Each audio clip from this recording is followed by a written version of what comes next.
It says here, unknown and unobserved, a U-boat has been shadowing the convoy. Maybe we shouldn't have pointed at it. Out of range of the ship's radar sets, it trails the convoy, radioing ahead to other waiting U-boats, that's the ones we can't see, as they approach the convoy.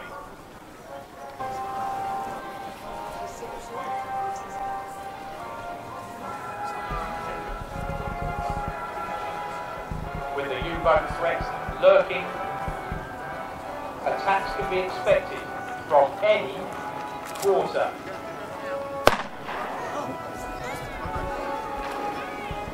Torpedoes are loose within the convoy.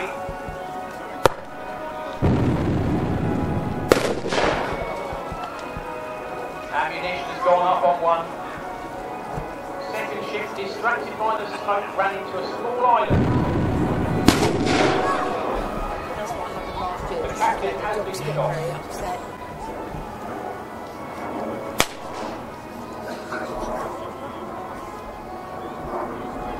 The boat is still within the convoy, lurking. The threat is still there.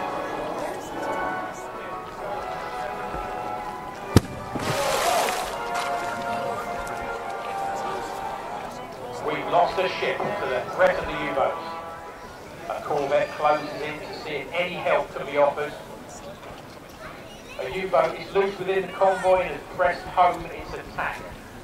Escort ships lay a smoke screen with the intention of hiding the merchant vessels from further torpedo attacks, while smaller ships aid the stricken vessels.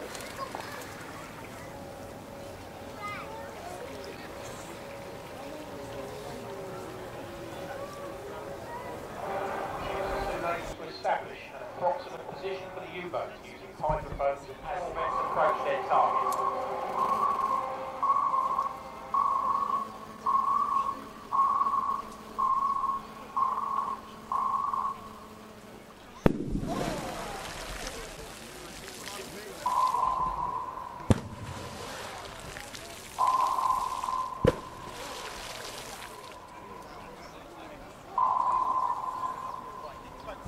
No return from their echo sounders. Well, there is.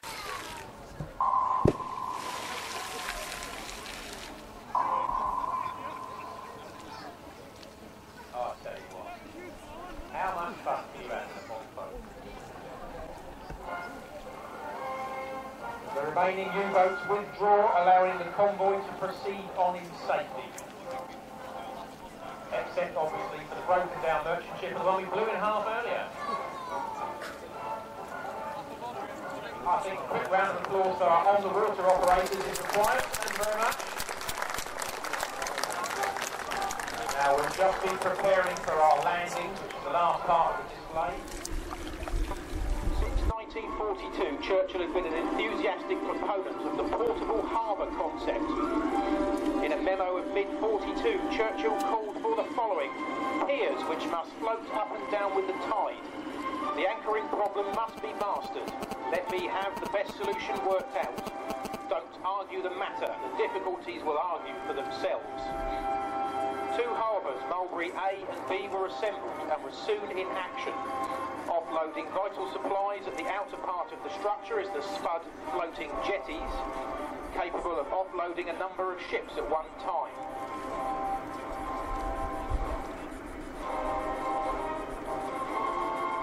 The roadway, or whale, provides the route from deep water to the shore, supported by beetles, concrete or steel barges, keeping everything afloat. The tug you can see by the bridge is a tin tug. These were used extensively in the construction of the Mulberries, operating very close on occasions to the bridges. It's an American smoke unit by a company called Harbour Models. It's about $112, whatever that translates into old money, I'm not really sure. But that's $112 colonial money, not proper pounds.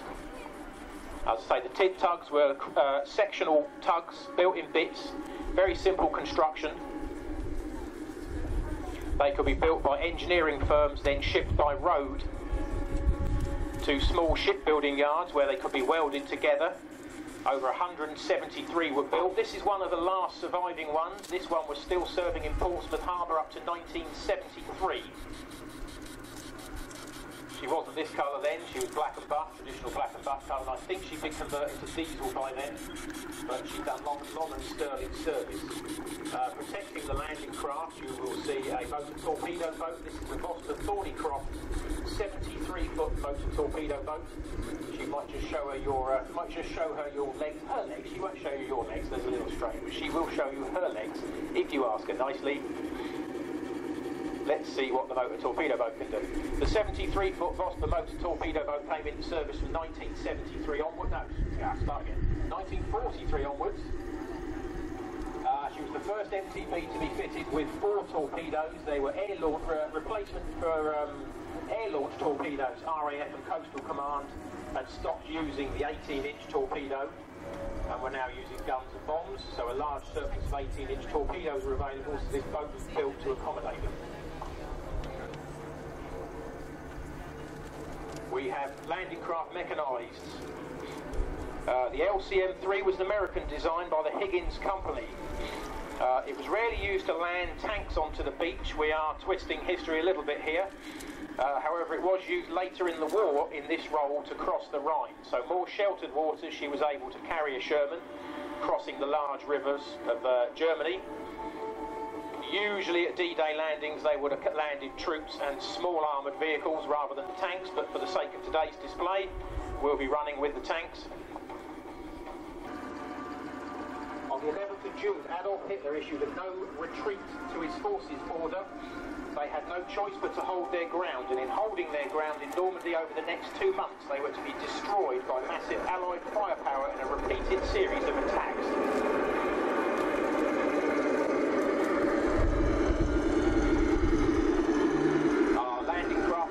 LCMs will now be landing some Shermans onto the Mulberry to demonstrate this technique. I am keeping my fingers crossed this goes very well.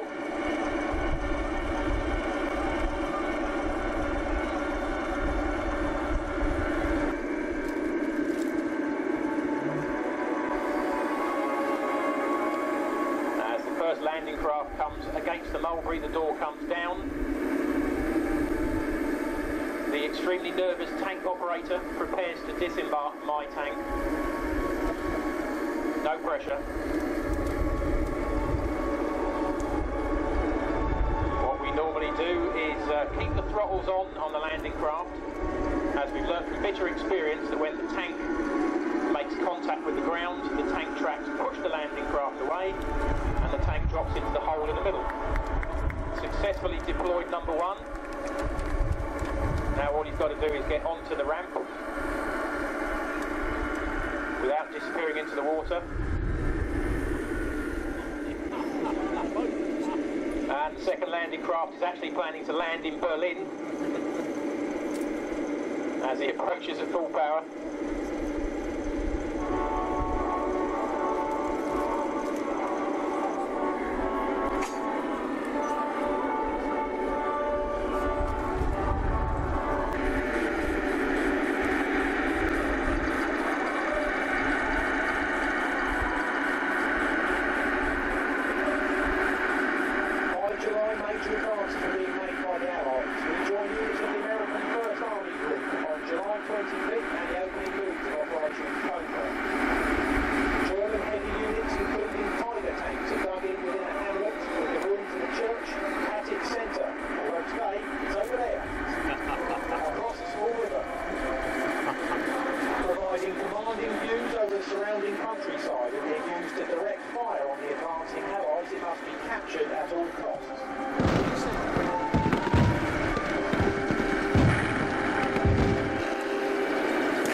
sneaking up to the church and the gun emplacement. Meanwhile, at the village,